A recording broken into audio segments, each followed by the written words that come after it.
Olha, eu nasci no Rio de Janeiro, em 1943, na Rua do Livramento, no centro do Rio de Janeiro. E na época, aos 14 anos, eu fazia um trabalho dentro do bloco carnavalesco, Vai Se Quiser, e mais tarde se tornou um bloco campeão do estado. Isso foi até 1961, mais ou menos. Em 1962, e isso sem ter um contato direto com meu pai, apesar de ser filho dele. Ele era um homem que estava sempre em atividade, parava muito pouco em casa, não tinha assim uma correlação. Eu me lembro em Caxias, onde nós morávamos, onde eu fui criado há 13 anos, eu me lembro uma vez que eu tive um contato com meu pai no campo do Barreira, que era o clube de futebol do bairro, aquela coisa toda, ele jogando futebol. Foi a primeira vez, foi a única vez que ele largou as atividades dele para ter um contato assim no meio da população no que se refere ao lazer, né? Foi muito interessante isso, eu me lembro até hoje. Eu tinha o quê? Tinha 8, 9 anos de idade, né? E eu vi ele correndo atrás da bola, aquela coisa toda, coisa que ele nunca fez, nem no Recife ele não fez, né? E após isso, ele foi muito ausente lá em casa, não por ser um mau pai, digamos assim. Pela atividade dele, era um homem que vivia com a literatura, com o teatro, com o movimento negro, enfim. Na constituição das suas poesias, em 1944 ele fez Mulher Barriguda, que é uma coisa que eu pensei que era feita para o Brasil, que o Brasil estava bem recente, né, com a ditadura. Tinha 20, 30 anos que a ditadura tinha abolida, né? Então eu pensava que Mulher Barriguda fosse para o Brasil, onde o regime do cativeiro deixou muitos analfabetos, o Brasil subdesenvolvido, aquela coisa toda, né? Eu pensei que fosse o menino, fosse o Brasil, um incentivo para que o país fosse hoje um país mais avançado, sem injustiças sociais, né? Mas valeu a intenção dele. Eu, há 10 anos para cá, 10 ou 5 anos atrás, não sei, é que eu descobri que o poema era a minha pessoa, né? Era o menino da Mulher Barriguda, era eu, né? Enfim, esses eram os contatos, as brigas com a minha mãe, por causa dessa coisa dele ser um ativista muito atuante, né? Ele vivia fora de casa mesmo, né? Mas ele nunca deixou faltar nada pra gente, né?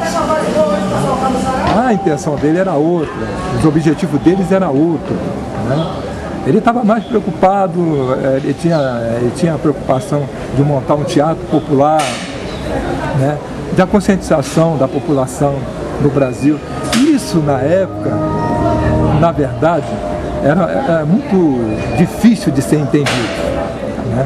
Porque o pessoal tinha uma outra educação, tinha um outro desenvolvimento, tinha um outro pensamento, né? Não é esse pensamento global que as pessoas hoje têm, a facilidade dos jovens estar participando, conhecendo, tentando saber as coisas sobre ele, né, como era, essa consulta aos filhos, aos netos, né? Na época não tinha essa facilidade de entretenimento, de conversar, a não ser esse cara mais conscientizado, né? Meu pai tinha na época muitos companheiros, muitos amigos, né? Tem o pessoal do Recife, de Rio Grande do Sul, de Minas Gerais, né? E lá no Rio nós tínhamos o Valdomiro, nós tínhamos o Cachimbo, nós tínhamos o Durval Tessio, o Bolinha, que faleceu há pouco tempo. Tinha muita gente com ele, né? Inclusive minha mãe, com o Edson Carneiro, o sociólogo Edson Carneiro, fundaram junto com ele o Teatro Popular Brasileiro, né? Que foi assim um estouro, né? Na época. Emergiram para Caxias muita gente de todos os segmentos, uma coisa assim maravilhosa. Foi aí que começa a aparição do Solano. Ele acertou, né, nessa junção entre ele, Margarida Trindade, minha mãe, e Edson Carneiro. Mas nesse inteirinho eu estava totalmente por fora, eu era menina ainda, estava fora ainda da minha casa. O que eu conhecia aos 8 anos, que eu tive a oportunidade de me esclarecer alguma coisa, é que tinha na esquina da escola de samba, além das brincadeiras de roda, pique-bandeira, andar de patinete, ir para a escola, aquelas coisas de menino, aquela coisa da infância mesmo, né? Mas cultura, movimento negro, essas coisas não me passavam pela cabeça. Eu era muito menino ainda, pô. Quem estava mais ligado a papai, né? Inclusive viajou para a Europa, ela tinha 19 anos, foi Raquel. Raquel tinha uma participação mais ativa, digamos, a Raquel foi a primeira que se formou, era mais velha, foi para a escola, fez o científico, né? E estava mais ligada a papai. Tanto é que ela foi para a Europa em 1955. Né? O teatro foi fundado em 1950. E viajou para a Europa com 55 componentes. Todos sabiam tocar, todos sabiam fazer o que tinha que fazer. Sabiam fazer tudo. Porque Solano ensinou bem aquele pessoal. Ensinou o problema do mundo. Eles sentavam no chão ou em banco, né? E ele passava todas as informações, toda aquela coisa que ele tinha. Por que ele passava isso? Isso começou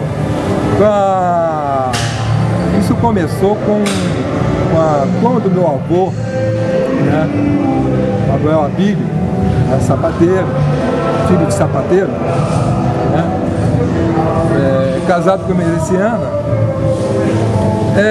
resolveu levar ele, não sei, eu acho que Solano Trindade tinha 10 anos de idade.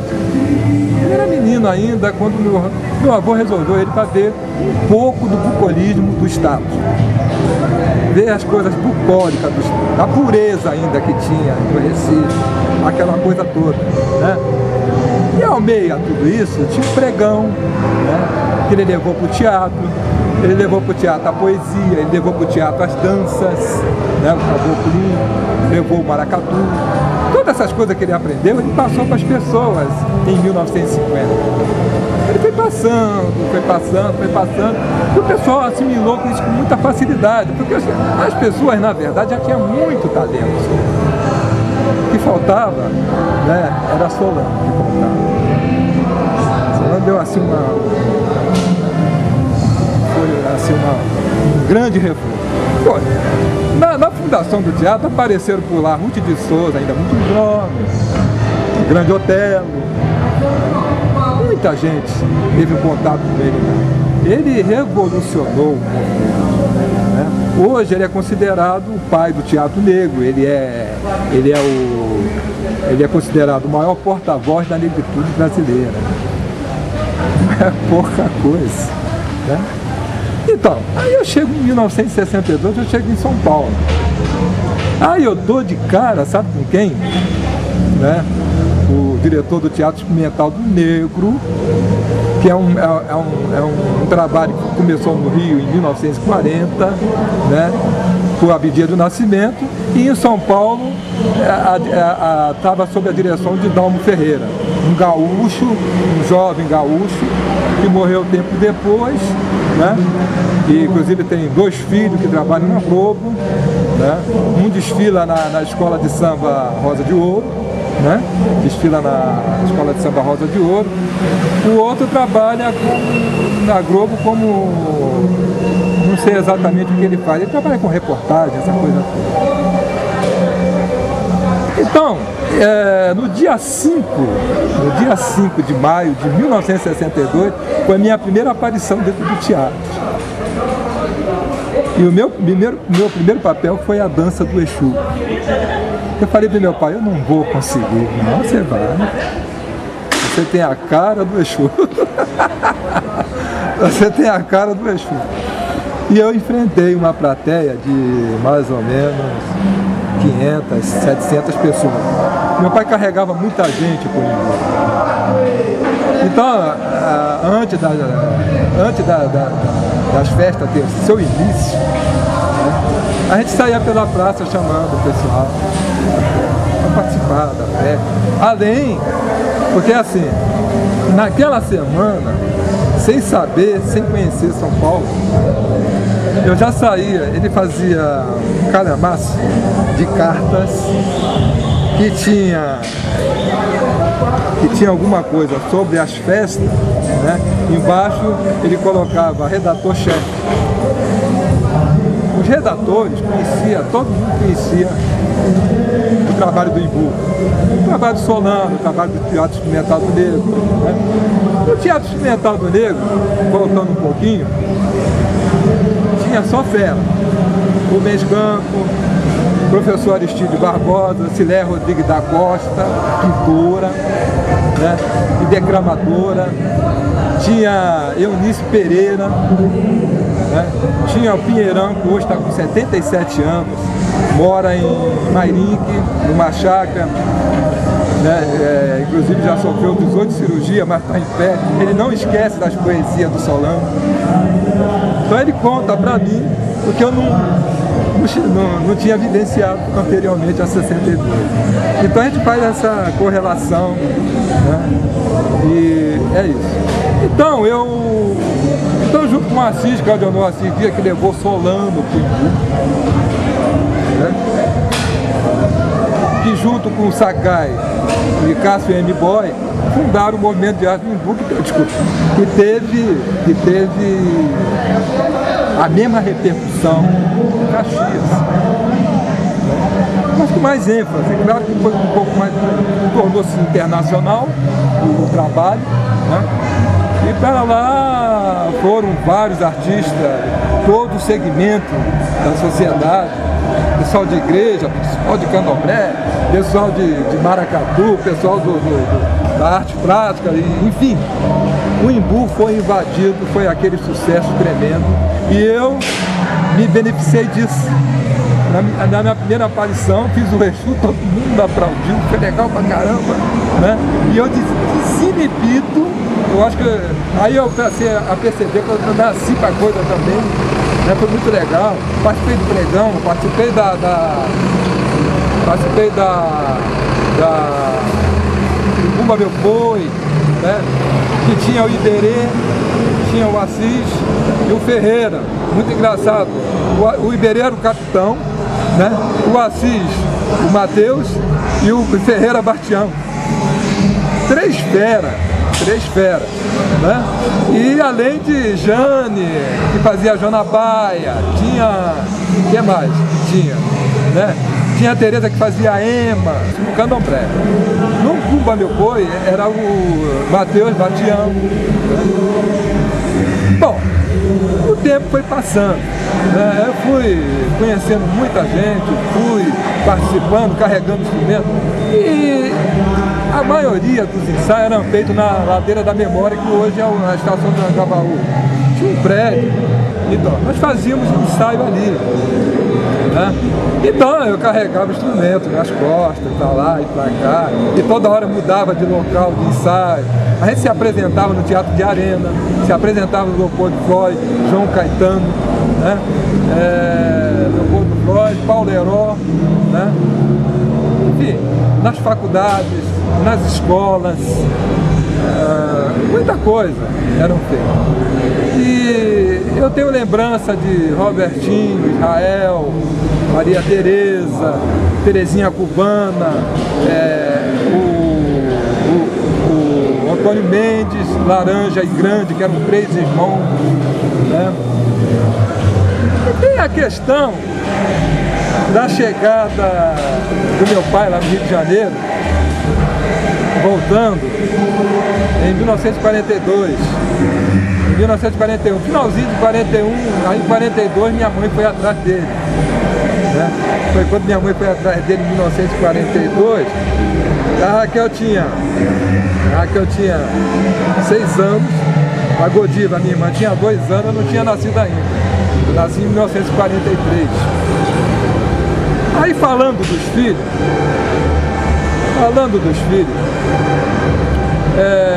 Raquel, né, que se formou, teve a formação no científico, né, e foi ela a única que acompanhou os trabalhos de papai de perto. E sendo assim, em 74, quando ele morreu, em 75 ela fundou,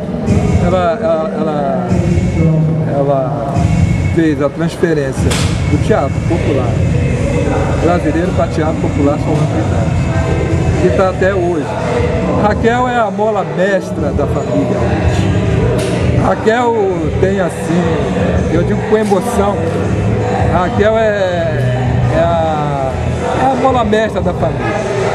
Ela tem um mérito assim, se ela conseguiu preservar esse trabalho, ela deu continuidade, ela tem mérito, a gente dá todos os méritos.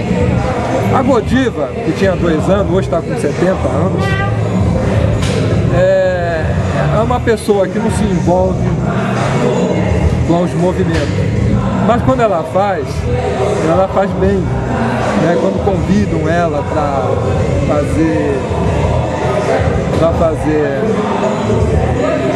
representar o velho, ela faz muito bem. Ela conta a história como se ela tivesse lá todos os dias. Porque também para a família falar do Sol da Trindade é um pouco fácil. Não é lá muito fácil, mas é fácil. Eu além do teatro, fui Vai-Vai em 1965, como fascista. Fiquei lá até 68. Em 68, estou contando a história de Solano na atuação dos filhos também, porque que ele pôde fazer pelos filhos.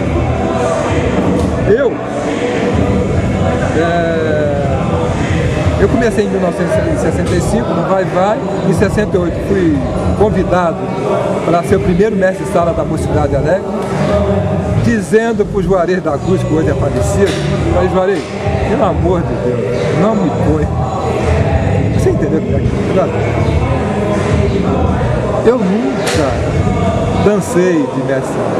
Eu vivenciei a vida dos mestres-sala do Rio de Janeiro, que eram maravilhosos. Eu dançando, eu vou queimar a imagem daqueles caras. Pelo amor de Deus, não me põe, não. Eu vi você sambando na avenida, você samba muito. Sambar é uma coisa, ser passista é uma coisa. Ser mestre-sala é outra magia, é outro QI. Não é que me dei bem? Conforme eu ia dançando, eu ia lembrando o delegado, lembrando o Cláudio, Gargalhada,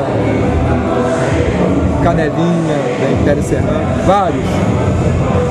Então, eu vivenciei, coloquei da minha vivência, todos foram na minha dança, entraram todo mundo. Eu encarnei os caras. Foi muito legal, eu fiz um sucesso tremendo, fiquei 14 anos na escola, muito respeitado, mas também muito perseguido. Porque os caras não se conformavam de eu ficar tanto tempo na escola e tinha gente que queria ser primeiro nessa. A diretoria quiser. E a Raquel pintora, escritora, historiadora, carnavalesca. O mais triste da história, de tudo que Solano fez, foi o que aconteceu com meu irmão menor, Chico. Chiquinho pertencia à polícia do exército, ele estava servindo no exército, e ele era chefe, ele era o chefe da guarda, da escolta. E ele tinha a recomendação de bater, de espancar a pessoa, e ele não batia. Isso foi observado pela ditadura. E ele pertenceu ao grupo dos 11. Então, nós acreditamos que ele foi morto por isso. Agora, o triste foi como foi anunciada a morte dele. Sabendo que ele chegou na minha casa, não teve a capacidade, petulância de preparar minha mãe para dar notícia. Já foi dizendo que ele morreu, que não sei o quê, que ele estava limpando a arma disparou e matou ele. Então é tudo isso. E tem o que aconteceu comigo. Eu tinha 4 anos, 4, 5 anos de idade, estava doente, e meu pai estava de pijama. A polícia do Dutra, sob a chefia do chefe de polícia, Felipe Mira, invade minha casa procurando a arma do meu pai. Procurando a arma. Meu pai não usava arma. Né? Agora, também meu pai não era nenhum pai João humilde manso. E ele tinha como arma, que era muito mais forte, né? Era a poesia. A poesia soa mais forte do que qualquer instrumento bélico.